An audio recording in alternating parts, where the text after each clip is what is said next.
The midday sun beat down on Highway 10, a typical Saturday bustling with weekend travelers. Families were heading out, laughter spilling from open windows, radios blasting the latest pop tunes. Among them was John, driving his wife Mary, and their two young children, Emily and Ethan, to the beach for a well-deserved day of fun. Little did they know, their joyous journey was about to take a terrifying turn. As John navigated the family SUV around a bend, a deafening screech pierced the air. A logging truck, its brakes seemingly failing, was barreling towards them, swerving dangerously out of control. The world seemed to shift into slow motion as the truck clipped a smaller car, sending it spinning through the air before crashing in a mangled heap on the side of the road. The impact sent the truck careening into John's lane, the metal behemoth bearing down on them with terrifying speed. The horrifying crunch of metal against metal reverberated through the air as the truck slammed into their SUV. The force of the impact sent their vehicle spinning like a toy, tossing them around like rag dolls within the confines of their car.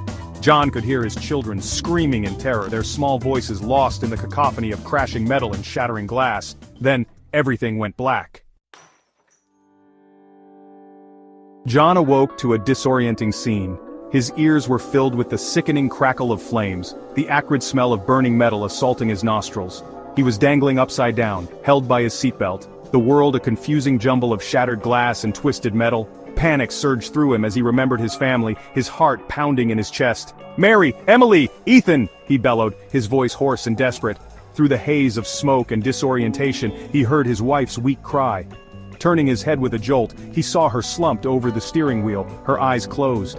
His children, thankfully still strapped in their car seats, were crying hysterically, their small faces contorted in fear. The flames, fueled by the wreckage, were growing higher, licking menacingly at the overturned vehicle. Adrenaline surged through John's veins, overriding the pain that shot through his body.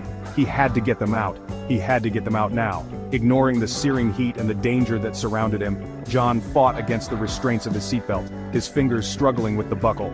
Finally, it released with a snap, and he fell to the roof of the overturned car. He kicked open the shattered remains of the window, ignoring the shards of glass that cut into his skin. He had to reach his family. He had to get them to safety.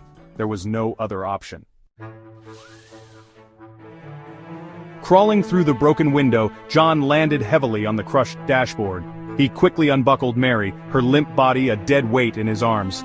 Hauling her through the window, he gently laid her on the ground a safe distance from the burning wreckage.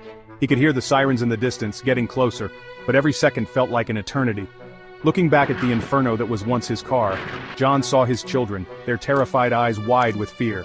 He yelled words of comfort, urging them to stay calm, promising he would be back for them.